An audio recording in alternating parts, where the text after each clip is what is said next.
The phone rang at 11:47 p.m., cutting through the quiet evening like a knife. Robert Johnson was watching the late news when his daughter's name flashed on his phone screen. Something about the timing felt wrong. His 19-year-old daughter, Ashley, was usually home by now from her college study group. "Dad?" Her voice was shaking, barely above a whisper. Robert sat up straight, his military instincts kicking in. 20 years of Special Forces training had taught him to recognize fear, and he heard it clearly in his daughter's voice. "What's wrong, sweetheart? Where are you?" I'm still on Cedar Street. "Dad, this police officer pulled me over and something's not right. He's been here for almost 2 hours. 2 hours." Robert's jaw tightened. He'd been pulled over plenty of times in his life. Never once had it taken 2 hours. "What's his reason for stopping you?" "He said I was speeding, but Dad, I wasn't. I was being so careful because of the rain. I had my cruise control set at exactly 35. The speed limit signs are right there." Robert could hear muffled voices in the background. A man's voice, aggressive and demanding, his daughter's responses polite but strained. "Has he asked for your license and registration?" "3 times. I gave them to him each time, but he keeps saying something's wrong with them. He made me get out of the car, and now he's searching it. He won't tell me what he's looking for." The background noise got louder. Robert could make out words now. The officer's tone was harsh, accusatory. He was asking Ashley questions that had nothing to do with a traffic violation. Where was she coming from? Who was she with? What was in her backpack? "Ashley, I want you to stay calm and do exactly what he says. But I also want you to start recording with your phone if you can do it safely." "I tried, Dad. I started recording when things got weird, but he saw me and took my phone. He said it was evidence of something." "Evidence of what?" Robert's blood pressure spiked. In his military career, he'd seen enough corruption and abuse of power to know what this sounded like, and it made him sick. "Did he give you a reason for taking your phone?" "He said I might be involved in some kind of drug activity in the area." "Dad, I don't do drugs. I've never even had a beer. He's treating me like I'm some kind of criminal." Robert could hear his daughter starting to cry. His little girl, who volunteered at the animal shelter every weekend and had never gotten so much as a detention in school, was being treated like a suspect in some imaginary crime. "Listen to me carefully, Ashley. What's the officer's name and badge number?" "Thompson. His badge says 447. Dad, he's coming back to the car." The line went quiet except for footsteps on wet pavement. Robert could hear Officer Thompson's voice getting closer. "Miss, who are you talking to?" "My father, sir. He was worried because I'm usually home by now." "Hang up the phone, now." "Sir, can I just tell him where I am?" I said hang up the phone. "This is part of an ongoing investigation?" "Investigation?" Robert felt his hands clench into fists. What investigation could possibly involve his daughter buying coffee and studying biology with her classmates? "Ashley, give me the exact location where you're stopped." "Cedar Street and Maple, right by the gas station." "I'm coming to get you." "Dad, he's telling me to hang up." "You tell Officer Thompson that your father is Robert Johnson, and I'm coming to that location right now. You tell him I'm a veteran and I know my rights and yours." Robert heard shuffling, then his daughter's voice, smaller now. "Officer Thompson, my father is coming here. He's a military veteran and he wanted me to tell you that." There was a pause. Then Thompson's voice, closer to the phone now. "Let me talk to your father." Robert waited, every muscle in his body tense. "This is Officer Thompson." "Sir, your daughter was stopped for a traffic violation and we're conducting a routine investigation." "What kind of investigation requires 2 hours and confiscating a phone for a speeding ticket?" "Sir, I'm not at liberty to discuss the details of an ongoing investigation. Your daughter will be released when we're finished here." The line went dead. Robert stared at his phone for exactly 3 seconds. Then he grabbed his keys, wallet, and jacket. As he headed for the door, his wife Carmen appeared in the hallway. "What's wrong?" "Ashley's been pulled over. Something's not right about it." Carmen's face went pale. As a nurse, she'd seen enough of the world to know that not all police encounters went smoothly, especially for young people who looked like their daughter. I'm coming with you. No, stay here in case she calls the house. If you don't hear from us in 30 minutes, call my lawyer. Robert had never driven the 12 miles to Cedar Street so fast in his life. His mind was racing, running through scenarios, calculating possibilities. 20 years of military service had taught him to assess threats quickly and respond appropriately. But this was different. This was his child. When he pulled up to the intersection, he saw Ashley's small blue Honda sitting under a streetlight. Officer Thompson's patrol car was parked behind it, lights still flashing. Ashley was standing beside her car, arms crossed. Looking small and scared, Robert parked across the street and walked over, keeping his movements calm and deliberate. Years of training had taught him that body language could escalate or de-escalate a situation in seconds. "Good evening, officer. I'm Robert Johnson, Ashley's father." Thompson turned around. He was a big man, probably in his 40s, with the kind of swagger that some people develop when they've had authority for too long. He looked Robert up and down, taking in his height, his bearing, the way he carried himself. "Your daughter was stopped for a traffic violation." "What violation specifically?" "Speeding." Robert glanced at the speed limit sign, then at the long stretch of straight road. "What speed was she going?" 45 in a 35 zone. "Do you have that recorded on your radar?" Thompson's jaw tightened slightly. "The radar reading is part of the investigation." "What investigation?" "You mentioned an investigation." "To my daughter. There's been drug activity in this area. Young people using vehicles to transport narcotics." Robert looked at his daughter. Ashley was 19, honor student, volunteered with kids at their church, planned to be a veterinarian. The idea of her involved with drugs was so ridiculous. It would have been funny if the situation wasn't so serious. "Did you find any evidence of drugs in my daughter's vehicle?" "The search is ongoing." "How long has the search been ongoing?" "As long as necessary." Robert's military training kicked in fully now. He recognized a power trip when he saw one. This wasn't about drugs or speeding or any kind of legitimate law enforcement. This was about control and intimidation. "Officer Thompson, I'm going to ask you politely to conclude your search and either cite my daughter for the violation you stopped her for or release her. She's been here for over 2 hours for what you're calling a simple traffic stop." Thompson stepped closer to Robert, using his height to try to intimidate. It didn't work. Robert had faced down people far scarier than a small-town police officer having a bad night. "Sir, I suggest you step back and let me do my job." "I suggest you do your job correctly." The two men stared at each other for a long moment. Finally, Thompson walked back to Ashley's car, spent another 10 minutes going through her belongings, and returned with a ticket. "Here's your citation for speeding. Slow down next time." He handed Ashley her phone, got in his patrol car, and drove away. As the red taillights disappeared down Cedar Street, Robert put his arm around his daughter. She was shaking. "Are you okay?" "I think so." "Dad, that was so scary. He kept asking me questions like he thought I was lying about everything. Where I lived, where I went to school, why I was out so late. It felt like he was looking for a reason to arrest me." Robert helped Ashley to her car and followed her home. But as he drove, his mind was already working. Something about the whole encounter felt wrong.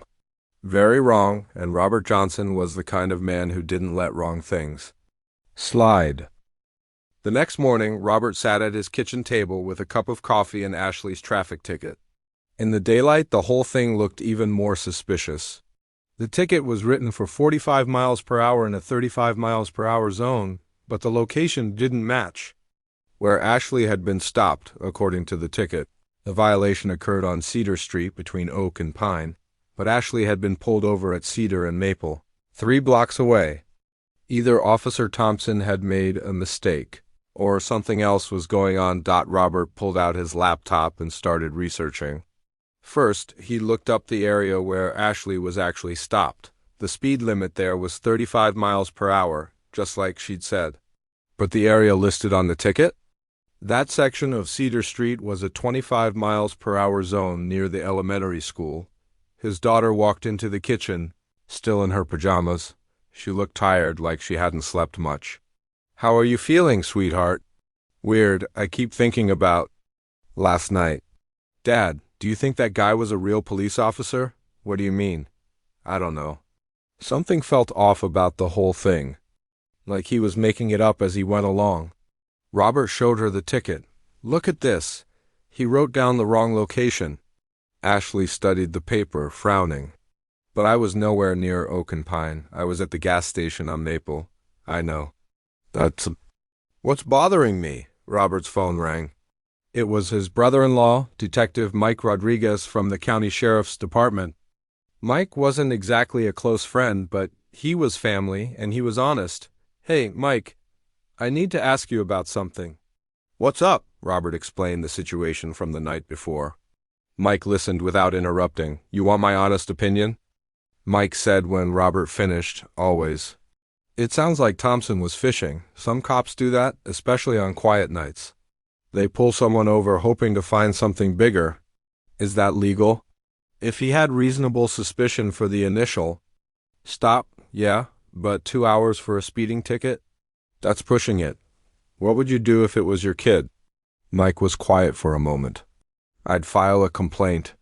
But Robert, you should know that Thompson has friends in that department. He's been there for 15 years.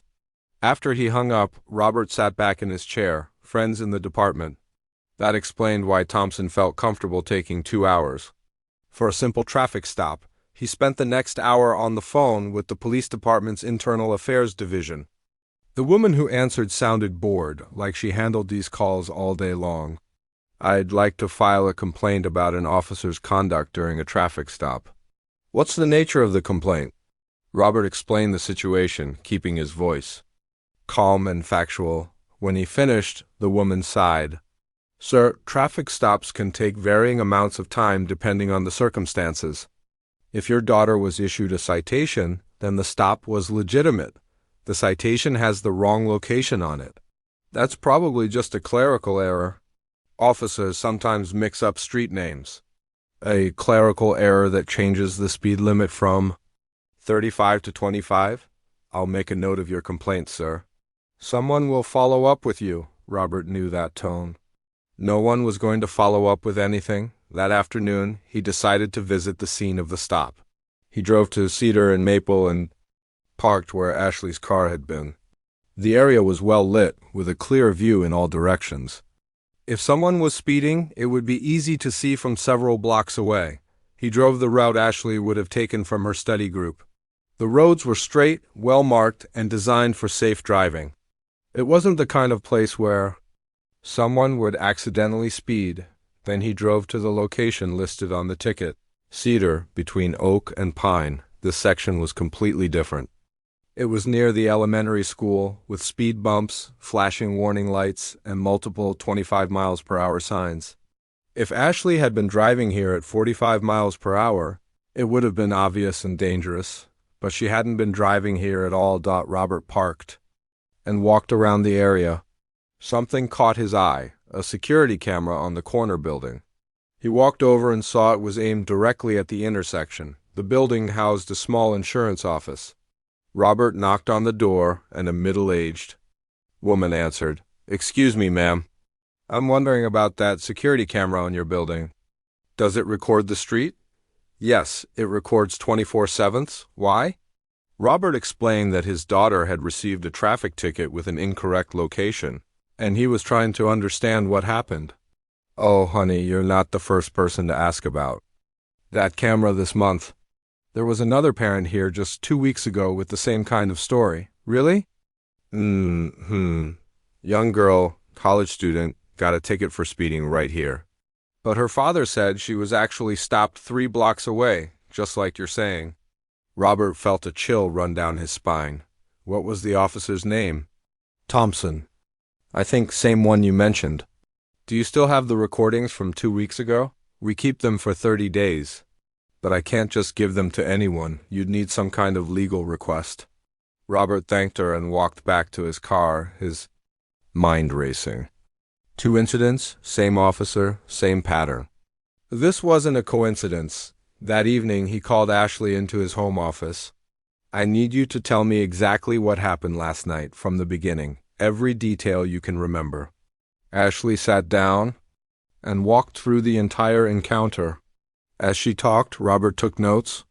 The more she remembered, the clearer the pattern became. Officer Thompson hadn't just pulled her over for speeding. He'd accused her of being involved in drug activity. He'd searched her car without clear justification. He'd taken her phone and held her for 2 hours.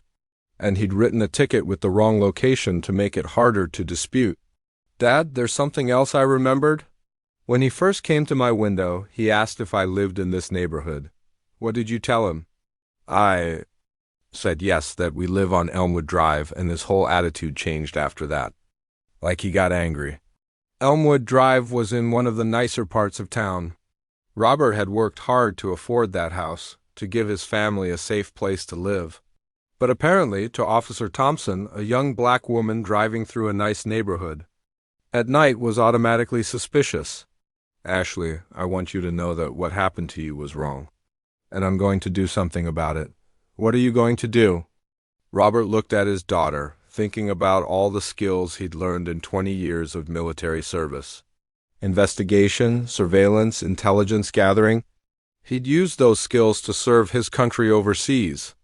Now he was going to use them to protect his family at home. I'm going to find out exactly who Officer Thompson is and exactly what he's been doing. And if he's been targeting other kids like you, I'm going to stop him. Ashley nodded, some of the fear from the night before replaced by determination. Can I help? You already are. By telling me the truth and being brave enough to remember all the details. Robert opened his laptop and started a new document. At the top he typed, Officer Thompson, badge 447, investigation file. He had a feeling it was going to be a very long document. Robert spent the next 3 days doing what he did best, gathering intelligence. 20 years in special forces had taught him that information was the most powerful weapon, and right now he needed all the information he could get about Officer Thompson. He started with public records. Thompson had been with the police department for 15 years, starting as a patrol officer and working his way up to senior patrol. No major commendations, but no serious disciplinary actions either. At least none that were public, but Robert knew that the real story was never in the official records. On Thursday evening, he drove to the community center where Ashley had been attending her study group. He told his wife he was going to pick up some paperwork, but really, he wanted to talk to people in the area. The community center was in a mixed neighborhood, not far from the college. Robert parked and walked inside where a basketball game was just ending. Perfect, parents picking up their kids, coaches packing up equipment. People who lived in the area and might have stories to tell. He struck up a conversation with another father who was waiting for his son. My daughter goes to college around here, Robert said casually. She got pulled over a few nights ago by a police officer. Seemed like kind of a harsh stop for a simple speeding ticket. The other man's expression changed immediately. Was it Thompson? Robert's pulse quickened. How did you know?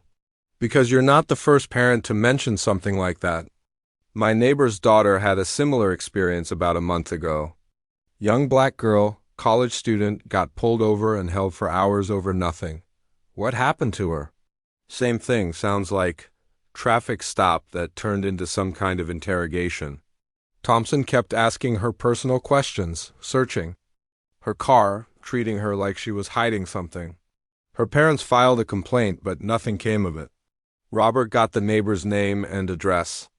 The next morning, he drove over there. The woman who answered the door was about his age, with tired eyes and a cautious expression. Mrs. Washington, my name is Robert Johnson. My daughter Ashley was pulled over by Officer Thompson a few nights ago, and I heard your daughter had a similar experience. Mrs. Washington's face softened slightly. Come in, let me make some coffee. 20 minutes later, Robert had a much clearer picture of what was happening. Mrs. Washington's daughter, Kaisha, had been stopped on a Tuesday night in March while driving home from her job at the bookstore. Kaisha is a good kid, Mrs. Washington explained. Never been in trouble, works part-time to help pay for school. But Thompson treated her like she was some kind of criminal. The details were almost identical to Ashley's experience. A questionable Traffic stop, an extended detention, searches without clear justification, and a ticket with inconsistencies. Did you file a complaint? We tried. But the department said there was no evidence of wrongdoing. Thompson said Kaisha was acting suspicious, and that was enough to justify everything he did. Mrs. Washington showed Robert the complaint form they'd filled out. It had been processed through the same internal affairs office that had blown off. Robert's call. Mrs. Washington, would you be willing to talk to other parents if I found them?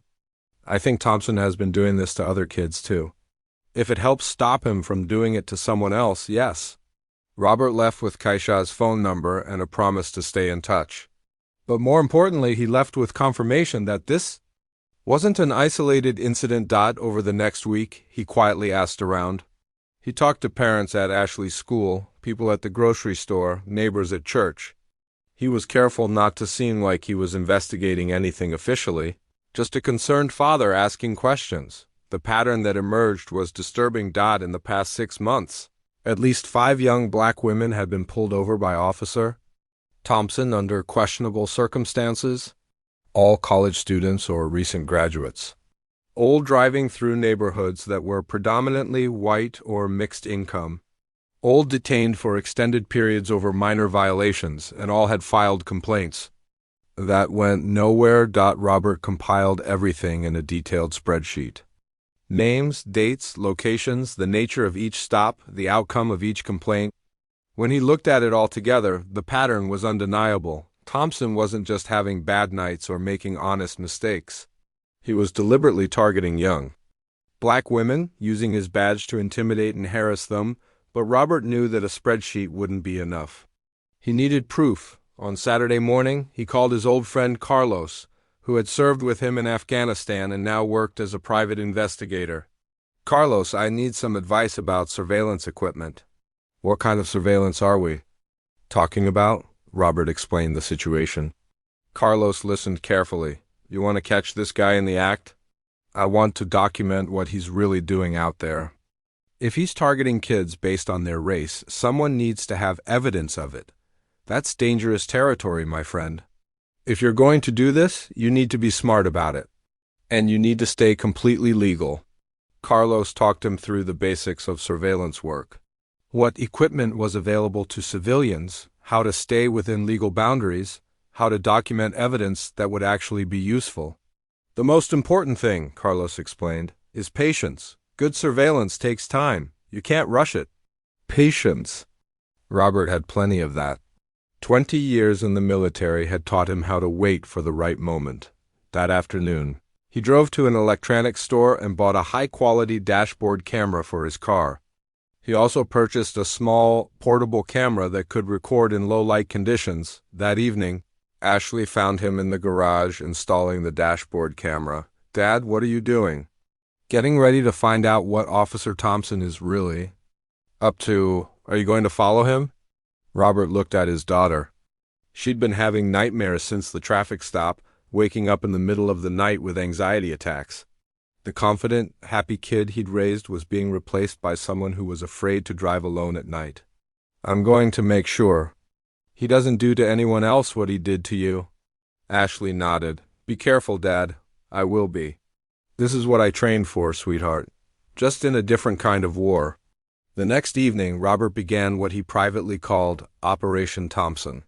He parked in different locations around the officer's patrol area, using techniques he'd learned for observing enemy movements in hostile territory. He quickly learned Thompson's patterns. The officer spent a lot of time in areas where the college kids lived and worked.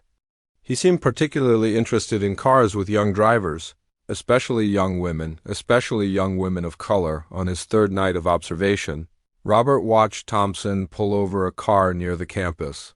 A young Hispanic woman, probably, about Ashley's age, driving a small sedan.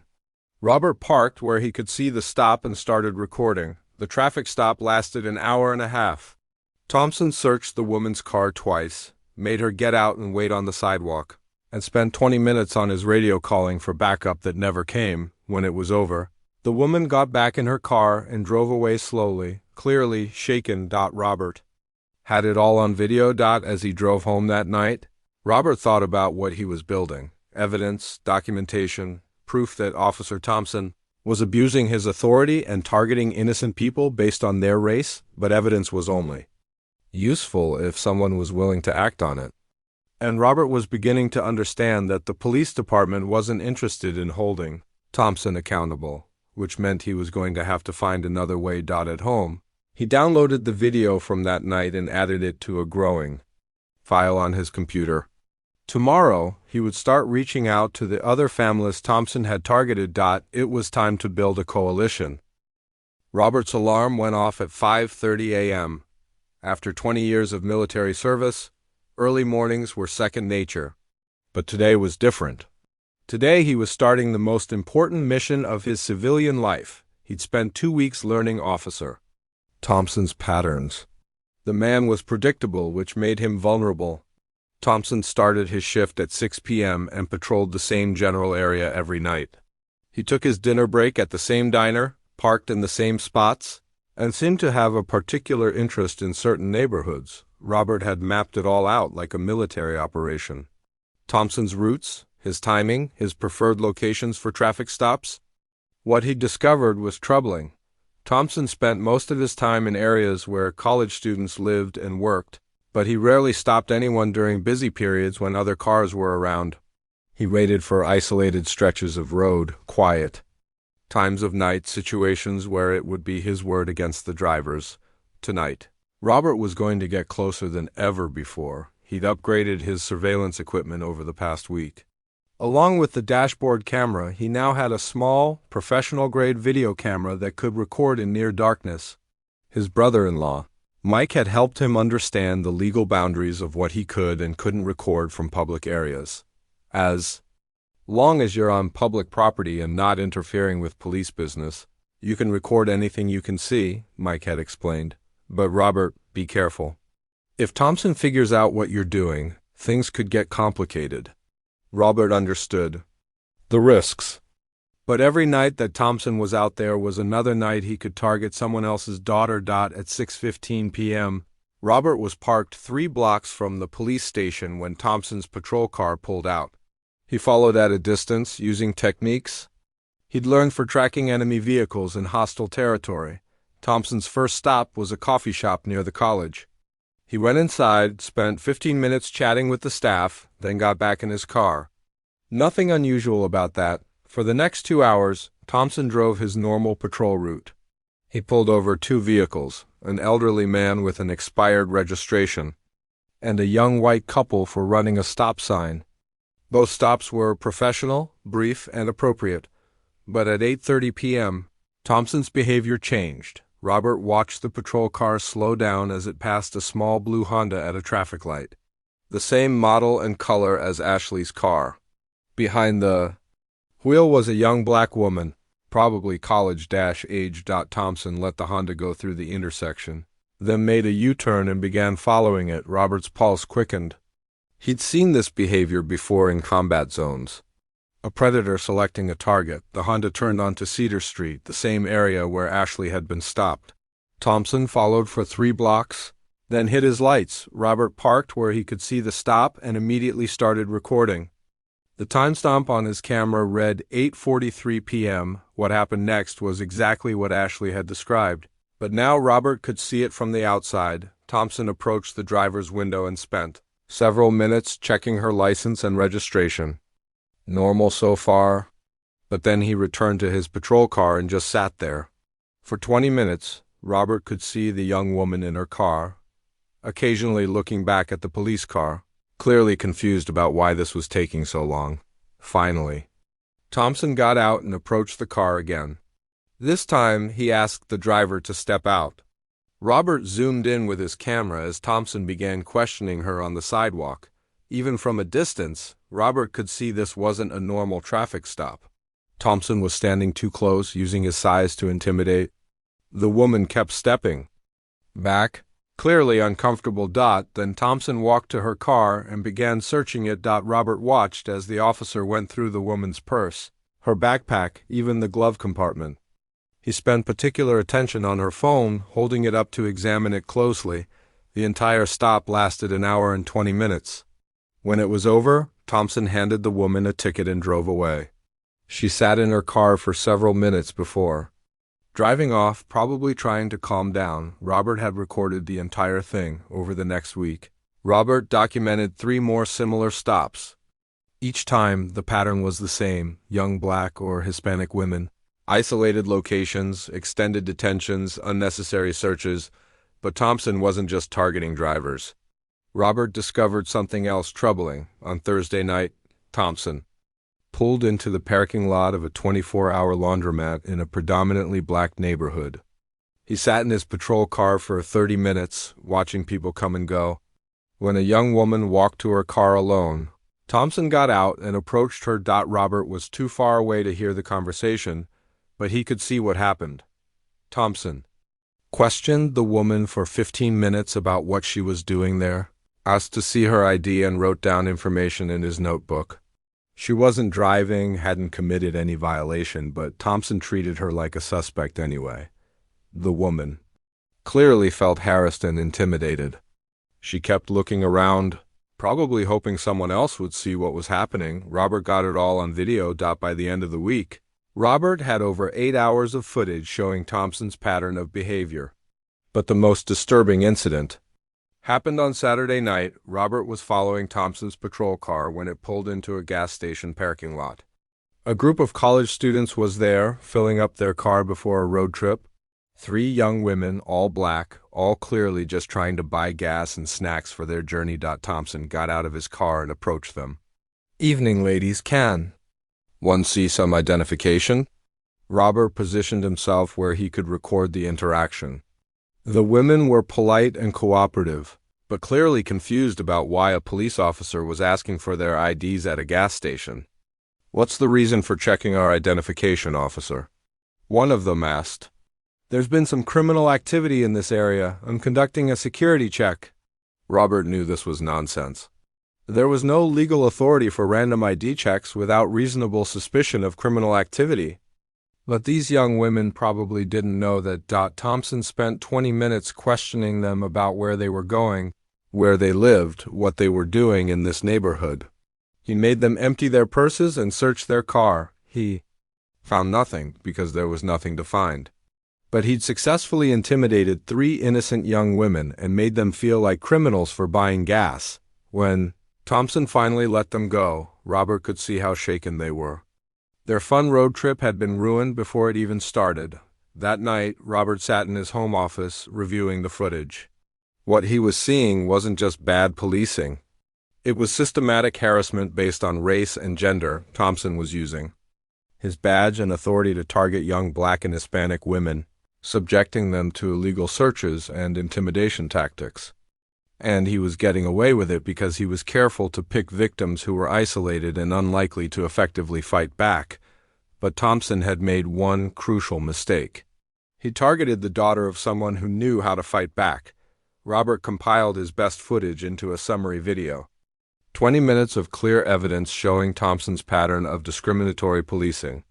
Traffic stops that lasted hours for minor violations, searches without justification, intimidation tactics designed to make young women feel powerless. It was damning evidence.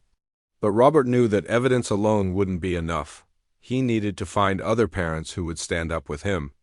He needed media attention, and he needed to put pressure on the police department that they couldn't ignore. Tomorrow, he would start building a coalition of families who were tired of watching their children be targeted by a corrupt officer.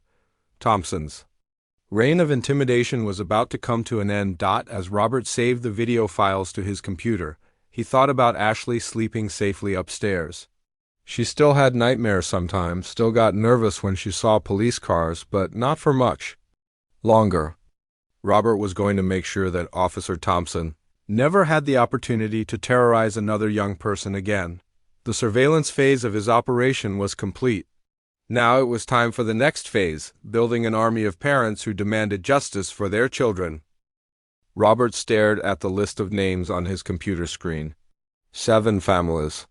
7 young women who had been targeted by Officer Thompson in the past 6 months. 7 sets of parents who had tried to file complaints through proper channels and been ignored. It was time to bring them together. He started with Mrs. Washington, whose daughter Kaisha had been stopped in March when Robert called and explained what he'd discovered. Her reaction was immediate. "You mean we're not the only ones?" "No, ma'am, far from it. I have video evidence of Thompson doing the same thing to at least 6 other young women." There was silence on the other end of the line. Then, "What do you want to do about it?" "I want to organize a meeting, all the families together. I think if we present a united front with evidence, we can get some real action." When and where? Robert had already thought about this. "My house Sunday afternoon, 2 o'clock, and Mrs. Washington. Bring your daughter if she's willing to talk about what happened. These officers need to hear directly from the victims." Mrs. Washington agreed immediately. The next call was harder.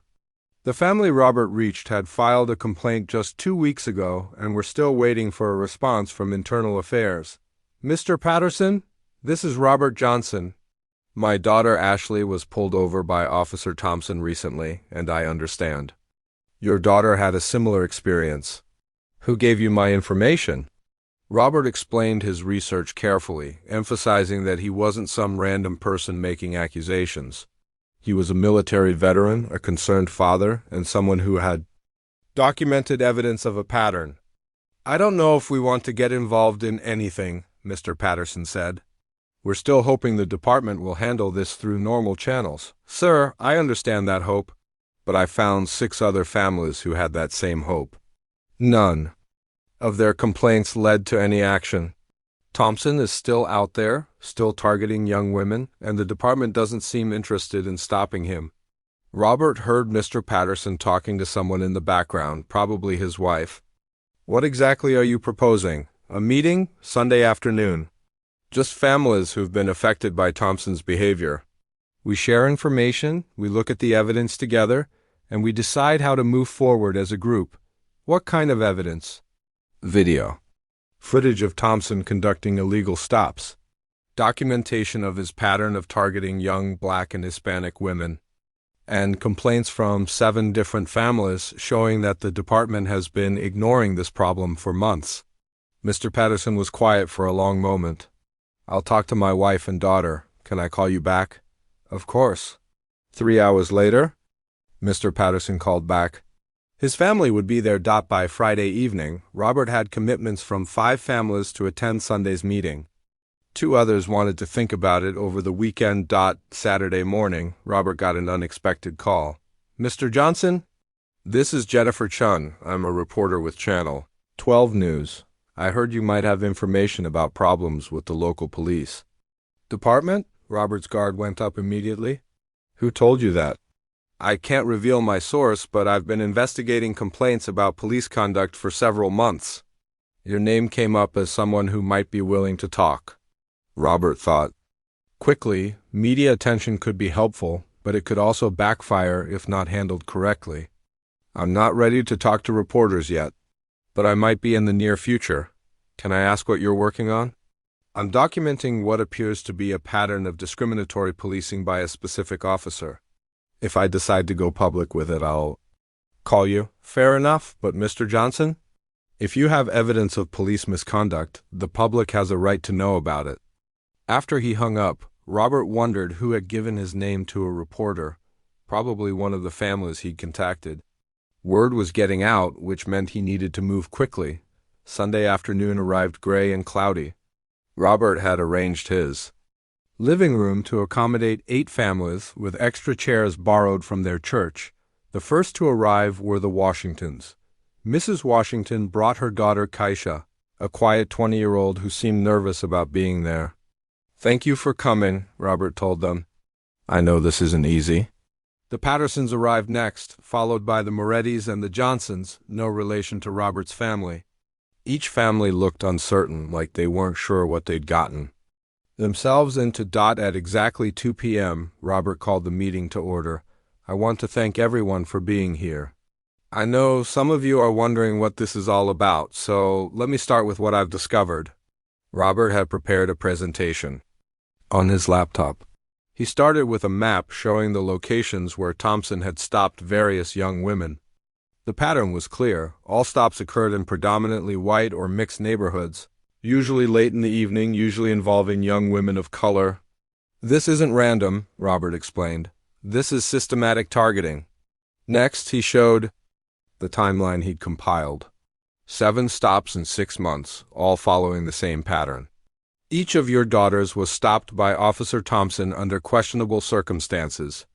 Each stop lasted much longer than necessary for the alleged violation. Each young woman was subjected to searches and questioning that had nothing to do with traffic safety. Mrs. Washington spoke up. "We filed a complaint about Kaisha's stop. They told us there was no evidence of wrongdoing." "Same with us," said Mr. Patterson. "Internal Affairs said Thompson's actions were within department policy." Robert nodded. "That's because they investigated each incident in isolation. They didn't see the pattern because they didn't want to see it." He pulled up his surveillance footage on the laptop. "But I have evidence that this is a continuing pattern." For the next 20 minutes, Robert showed edited highlights from his weeks of surveillance, traffic stops that lasted hours, searches without justification, young women being intimidated and harassed for no legitimate reason. The room was completely quiet as they watched. Finally, Kaisha Washington spoke up. Her voice was soft but clear. "That's exactly what he did to me, everything, the way he stood. Too close, the way he kept asking the same questions over and over. The way he made me feel like I was guilty of something even though I hadn't done anything wrong." Other young women in the room nodded. They recognized their own experiences in the footage. "So what do we do now?" asked Mrs. Patterson. Robert had prepared for this question. "We have several options. We can continue working through internal affairs, but we all know how that's gone so far. We can hire lawyers and file civil rights lawsuits, but that takes years and costs money most of us don't have." "What's the third option?" Mr. Patterson asked. "We go public. We present this evidence to the media, to the city council, to anyone who will listen. We make enough noise that the department can't ignore us anymore." "That's risky," said Mrs. Moretti. "What if Thompson retaliates? What if he comes after our kids even more?" Robert had thought about this too. Thompson has been getting away with this because he operates in the shadows. He targets isolated victims who don't have the resources to fight back effectively. But if we shine a light on what he's doing, if we make it public, he loses that advantage. "You really think this will work?" Kaisha asked. Robert looked around the room at these families who had been failed by the system that was supposed to protect them. "I know it will work. Because we're not asking for favors anymore. We're demanding justice. And we have the evidence to prove our case." The families spent another hour discussing strategy. Who would speak to the media? How to present their evidence most effectively. What demands they would make of the police. Department.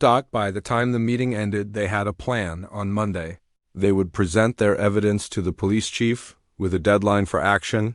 On Wednesday, if no action had been taken, they would hold a press conference, and they would keep applying pressure until Officer Thompson was held accountable for his actions. As the families left that afternoon, Robert felt something he hadn't felt since his military service. The satisfaction of being part of a team with a clear mission. Thompson had picked the wrong families to target. These parents weren't going to be intimidated or ignored. They were going to fight back, and they were going to win. Monday morning, Robert walked into the police station with a thick folder under his arm and 5 other parents behind him. They had an appointment with Chief Patricia Williams at 10 a.m., and they were prepared for whatever response they might get. The station's lobby was busy with people paying tickets, filing reports, and handling various police business.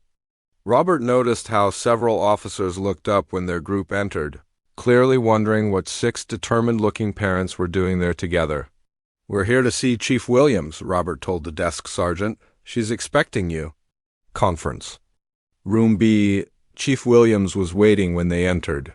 She was a woman in her 50s, with gray hair and the kind of tired expression that suggested she'd been dealing with complaints for a long time. "Please, have a seat. I understand you have concerns about one of our officers." Robert placed the folder on the table. Chief Williams, we have documented evidence that Officer Thompson has been systematically targeting young women of color for harassment and illegal detention. He opened the folder and spread out the contents: photographs, timelines, complaint forms, and still images from his surveillance videos. These are 7 separate incidents over the past 6 months, all involving the same officer, all following the same pattern of discriminatory policing. Chief Williams looked through the materials without speaking. When she reached the video stills, her expression became more serious. Where did these photographs come from?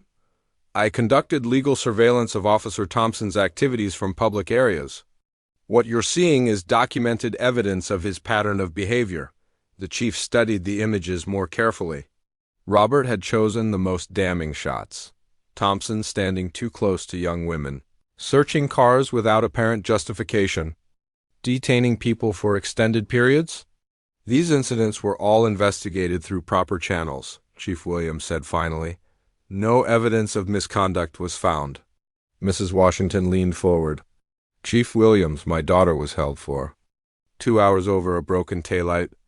A broken taillight that turned out to be working perfectly fine when we checked it the next day. Traffic stops can be complicated, the chief replied. Officers have to make judgment calls about safety and potential criminal activity. What? Criminal activity? Asked Mr. Patterson. My daughter was driving home from her job at the library. She's never even had a speeding ticket.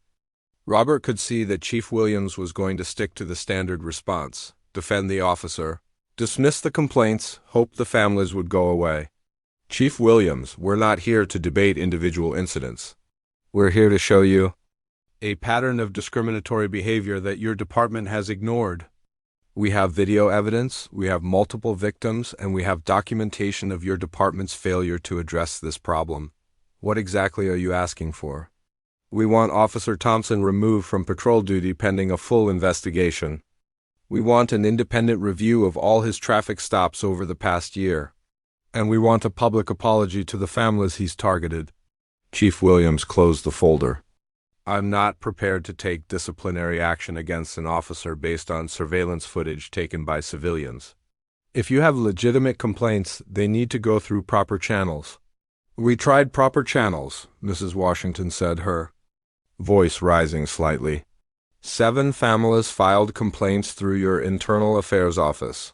7 families were told there was no evidence of wrongdoing. How many more families have to be ignored before you take action? I understand your frustration, but I have to follow department policy. Robert had expected this response, but it still made him angry. The chief was more interested in protecting her officer than protecting the community he was supposed to serve. Chief Williams, we're giving you 48 hours to announce a full investigation of Officer Thompson's conduct. If no action is taken by Wednesday at noon, we're going public with this information. The chief's expression hardened. Mr. Johnson, I don't respond well to ultimatums, and we don't respond well to our daughters being harassed by officers who abuse their authority. The meeting ended with no resolution. As they left the police station, Robert could see the disappointment on the other parents' faces. I was hoping she'd at least pretend to care, Mrs. Patterson said. She cares, Robert replied. She cares about protecting the department's reputation, which means we have to make the cost of inaction higher than the cost of holding Thompson accountable. Tuesday passed with no word from the police department. Wednesday morning, Robert got a call from Jennifer Chun, the Channel 12 reporter. Mr. Johnson, I heard you met with the police chief on Monday. Are you ready to talk now? Yes, but not just me. 6 families are ready to tell their stories. Can you be at the station by 2 p.m. for an interview? We'll be there. At 1:30 p.m., 6 families gathered in the parking lot of Channel 12. Some of the young women who had been targeted by Thompson were there, ready to tell their stories publicly. For the first time, Robert looked around at the group. 2 months ago, these families didn't know each other. Now they were united by a shared experience and a common goal. Everyone ready for this? Nods all around. Jennifer Chun met them in the lobby. She was younger than Robert had expected, probably in her early 30s, with the kind of focused energy that suggested she took her job seriously. Before we start filming, let me make sure I understand what we're dealing with. You're alleging that a police officer has been systematically targeting young women based on their race. We're not alleging anything, Robert said. We're documenting what happened to our daughters, and we have video evidence to support every claim we're making. The interview took 2 hours. Each family told their story. Each young woman described her encounter with Thompson. And Robert presented the surveillance footage that showed the pattern of behavior. When it was over, Jennifer Chun looked shaken. This is going to air tonight at 6 p.m. Are you prepared for the response this is likely to generate? We're prepared for whatever happens, Robert said. Our daughters were terrorized by an officer who was supposed to protect them. If that doesn't make people angry, then we have bigger problems than one corrupt cop. That evening, Robert's family gathered around the television at 6 p.m. The story was the lead item on the newscast. Tonight at 6, families claim police officer systematically targeted their daughters based on race. We have exclusive video evidence of alleged discriminatory policing. For 12 minutes, Channel 12 told the story that the police department had tried to ignore. The surveillance footage was damning. The testimonies from the young women were heartbreaking, and the department's failure to investigate was inexcusable. Robert's phone started ringing before the story was even over. The first call was from Carlos, his private investigator friend. Brother, you just lit a fire that's going to be hard to put out. Good, it's been burning under the surface too long. The second call was from a number he didn't recognize. Mr. Johnson, this is David Martinez. I'm a civil rights attorney. I saw your story on the news and I'd like to help. What kind of help? Free legal representation for all the families. What Thompson did was a violation of federal civil rights law. You shouldn't have to fight this alone. By 8 p.m., Robert had received calls from 3 other news stations, 2 newspapers, and a producer from a national television show. At 8:30, his phone rang again. This time, the caller ID showed the police station's number. Mr. Johnson, this is Chief Williams. I think we need to have another conversation. I think you're right. Can you come in tomorrow morning, say 9 a.m.? The families and I will be there. After he hung up, Robert felt a mixture of satisfaction and caution. The media attention had gotten the chief's attention, but that didn't necessarily mean she was ready to do the right thing. Ashley came downstairs and found him sitting in his home office, staring at his computer screen where the news story was. Playing again. Dad, are you okay? I'm fine, sweetheart. How are you feeling about all this? Scared, but good scared, if that makes sense, like maybe something will actually change now. Robert hugged his daughter. Something is going to change. I promise you that. Outside, a news van was parked across the street, probably hoping to get follow-up interviews. Robert closed the blinds and thought about tomorrow's meeting with the chief. Phase 1 was complete. They had the police department's attention. Phase 2 would determine whether that attention led to justice or just more stonewalling. Either way, Robert was ready for whatever came next. Thursday morning's meeting with Chief Williams was different from Monday's confrontation. This time, the chief wasn't alone. She'd brought the internal affairs captain, the police union representative, and the city's legal counsel. Robert recognized the setup immediately. The department was going into defensive mode. Mr. Johnson, we've reviewed the materials you provided, Chief Williams began. While we take all allegations seriously, we have some concerns about the methods used to gather this information. What kind of concerns? The legal counsel, a thin man in an expensive suit, leaned forward. Unauthorized surveillance of police officers could be considered stalking or harassment. There could be legal consequences for that kind of behavior. Robert had expected this angle. Everything I recorded was done from public property, documenting activities that were clearly visible to the public. I've consulted with attorneys, and I'm confident that my actions were completely legal. Nevertheless, the union representative said, Officer Thompson feels threatened by this campaign against him. He's concerned for his safety and the safety of his family. Mrs. Washington spoke up. What about the safety of our daughters? What About how threatened they felt when your officer was harassing them? Alleged harassment, the legal counsel corrected. There's nothing alleged about it, said Mr. Patterson. We have video evidence. Chief Williams tried to regain control of the meeting. We're prepared to conduct an internal review of Officer Thompson's recent activities. However, we need this media campaign to stop. It's interfering with our ability to do our job. Robert almost laughed. Chief, with all due respect, your job is to protect the community from police misconduct. If you'd done that job when we filed our complaints, there wouldn't be any media campaign. The media attention is making it impossible for Officer Thompson to do his job effectively. Good, said Keisha Washington. It was the first time she'd spoken in the meeting, and her quiet voice carried clearly across the room. Maybe if he can't do his job the way he's been doing it, he'll stop terrorizing young women. The Internal Affairs captain, who had been silent until now, finally spoke. What exactly would it take for you to consider this matter resolved? Robert had thought about this question for weeks. Officer Thompson needs to be suspended pending a full investigation. That investigation needs to be conducted by an outside agency, not Internal Affairs. And when the investigation is complete, if misconduct is found, Thompson needs to be fired and charged criminally. That's not going to happen, the union representative said flatly. Then we keep going public until it does happen. The meeting ended with no resolution, but Robert could see cracks in the department's position. The media attention was putting pressure on them that they weren't used to dealing with that afternoon. Robert got a call that changed everything. Mr. Johnson? This is Detective Lisa Parker from the State Police. I've been following the news. Coverage of your situation, and I think we should talk. About what? I've been investigating complaints about local police departments across the state. Officer Thompson's name has come up in connection with our broader investigation. Robert felt his pulse quicken. What kind of broader investigation? I can't discuss details over the phone, but I'd like to meet with you and the other families. Would tomorrow afternoon work? Absolutely. Detective Parker met them at a coffee shop outside of town, away from the local police station. She was a black woman in her 40s, with the kind of direct manner that suggested she didn't waste time on pleasantries. Before we start, I want you to know that anything you tell me today is part of an official state police investigation.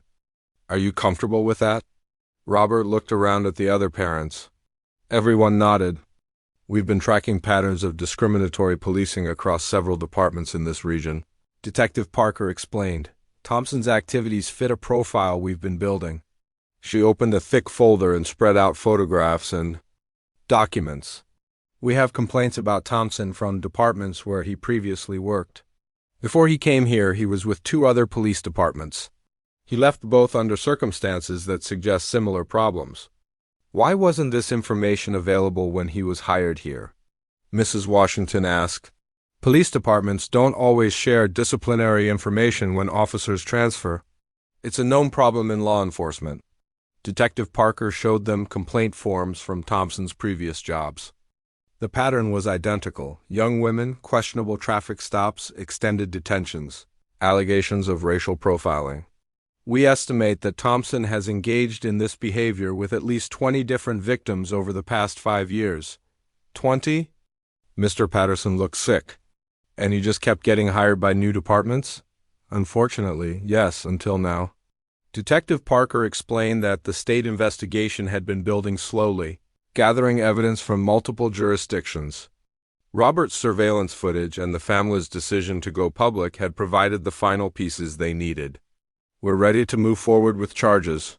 Federal civil rights violations, abuse of authority under color of law, conspiracy to deprive citizens of their constitutional rights. What does that mean for Thompson? Robert asked. If convicted, he's looking at significant federal prison time, and he'll never work in law enforcement again. The family spent another hour with Detective Parker, providing additional details and evidence. When the meeting ended, Robert felt something he hadn't experienced since this whole ordeal began: confidence that justice would actually be served. But Thompson wasn't going to go quietly. That evening, Robert was working in his garage when a police car pulled into his driveway. Officer Thompson got out and walked toward the house. Robert stepped outside to meet him, staying calm but alert. 20 years of military training had taught him to recognize when someone was looking for a confrontation. "Evening, Mr. Johnson." "Officer Thompson, I think we need to have a conversation." "About what?" Thompson stepped closer, using his size and uniform to try to intimidate. "About this campaign you're running against me. About these lies you're spreading to the media." "I haven't told any lies. Everything I've said is documented with evidence." "Evidence you obtained illegally by stalking a police officer." Robert remained calm. "Evidence I obtained legally from public property." "Would you like to discuss this with the state police detective who's investigating your activities?" Thompson's expression changed. He clearly hadn't known about the state investigation. "You have no idea what you're messing with." "I know exactly what I'm messing with. A corrupt officer who targets young women because he thinks they can't fight back. Those girls were all legitimate stops. 20 different victims across 3 police departments. That's quite a coincidence." Thompson stepped back, realizing he'd revealed more than he intended. "This isn't over," he said. "You're right, it's not over. But it's about to be." After Thompson left, Robert called Detective Parker and reported the confrontation. She wasn't surprised. He's desperate. That makes him dangerous, but it also makes him careless. "We'll have someone watching your house tonight." The next morning, Robert woke up to find his car tires slashed and snitch spray painted on his garage door. He called Detective Parker immediately. "That was stupid of him," she said. "Security cameras are everywhere these days. I'll bet we can find footage of Thompson or someone working for him doing this." She was right. The gas station across the street had security cameras that covered Robert's driveway. The footage clearly showed Thompson's personal vehicle driving by at 2 a.m., slowing down near Robert's house. "He just handed us another charge," Detective Parker sighed, "intimidating a witness in a federal investigation." That afternoon, Detective Parker called with news that made Robert smile for the first time in weeks. "We're executing search warrants tomorrow morning. Thompson's house, his locker at the police station, his personal vehicle, and we'll be arresting him on federal charges." "What about the local police department?" "Chief Williams is cooperating fully now. Thompson's been suspended without pay, effective immediately." Robert gathered the other families to share the news. When he told them that Thompson would be arrested the next morning, Mrs. Washington started crying. "I didn't think this day would ever come." "It's coming," Robert said. "Tomorrow morning, Thompson loses his badge forever." That evening, Robert sat with Ashley on their back porch watching the sunset. "Dad, do you think this will stop other officers like Thompson?" "I think it will make them think twice. And I think other families will know they don't have to just accept this kind of treatment. Are you proud of what we did?" Robert looked at his daughter, thinking about the scared young woman who had called him from Cedar Street 2 months ago. She was still that same person, but stronger now, more confident, more aware of her rights and her power. "I'm proud of you for having the courage to tell the truth. I'm proud of all the families who stood up together. And I'm proud that we didn't let Thompson get away with targeting innocent people." "What happens next?" "Next, Thompson faces justice. And then we make sure this never happens to anyone else's daughter." Tomorrow would bring the end of Thompson's career and the beginning of his legal troubles. But for Robert, the real victory was watching his. Friday morning at 6 a.m. Robert was drinking coffee and watching the news when the breaking story flashed across his screen. Local police officer arrested on federal civil rights charges.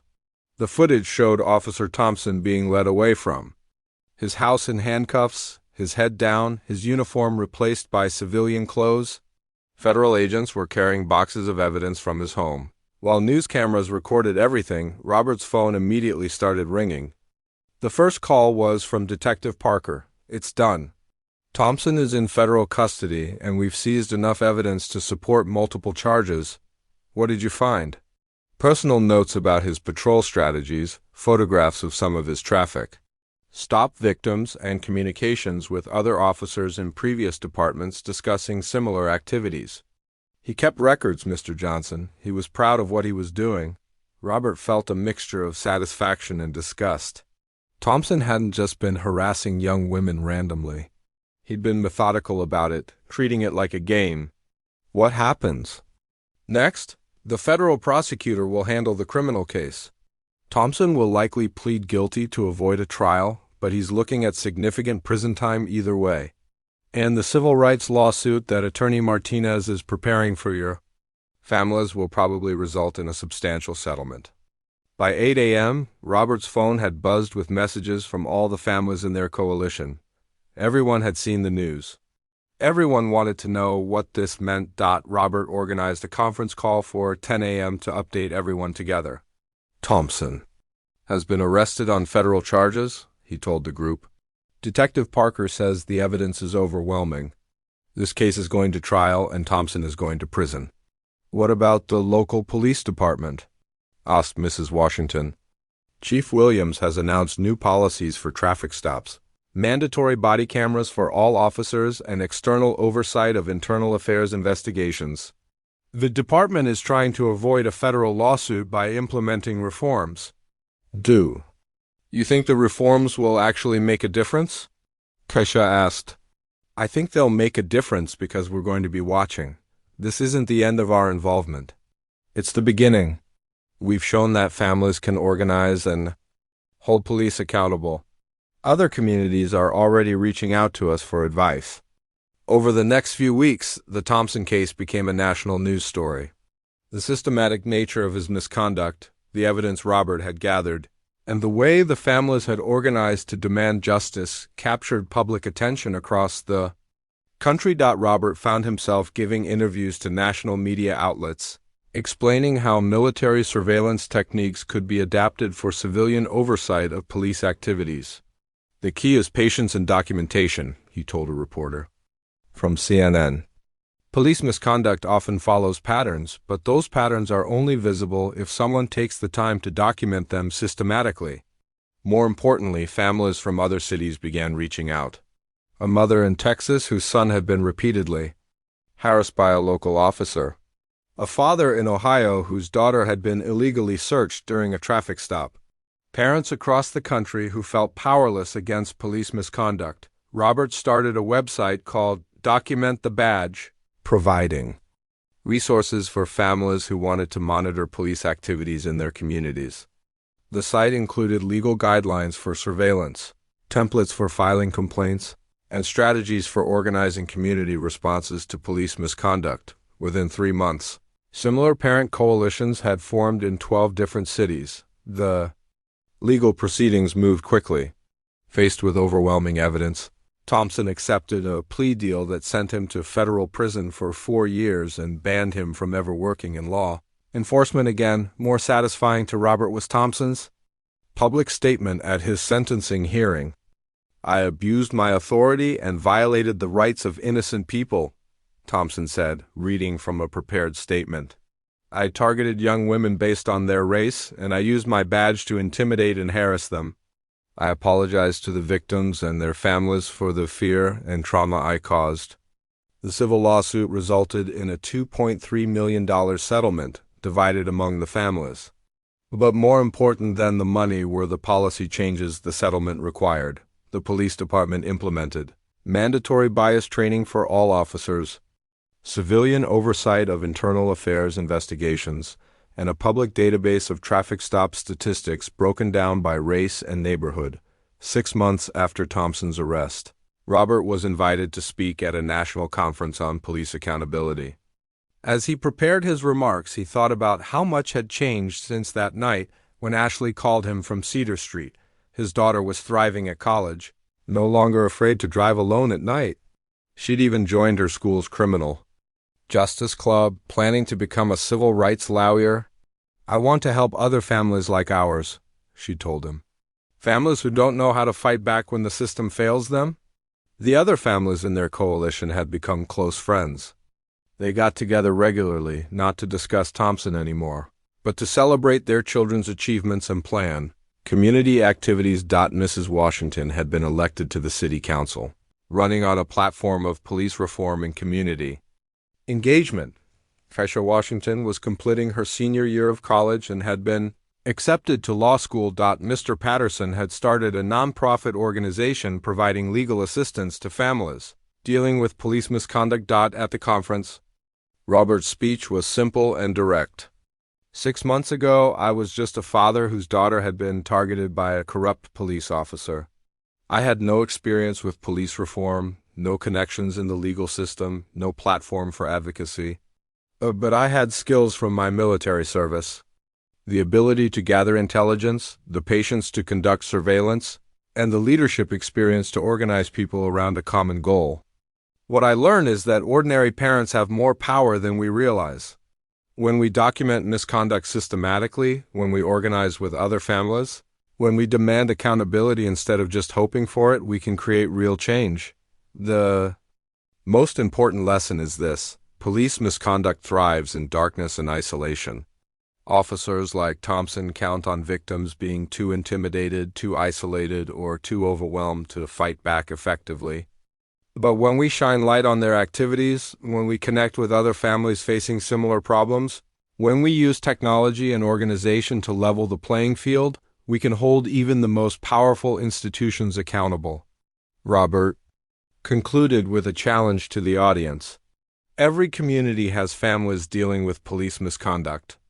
Every community has parents who feel powerless against a system that seems designed to protect officers instead of citizens. But every community also has parents with skills, determination, and love for their children. Skills that can be used to document misconduct. Determination that can sustain long campaigns for justice.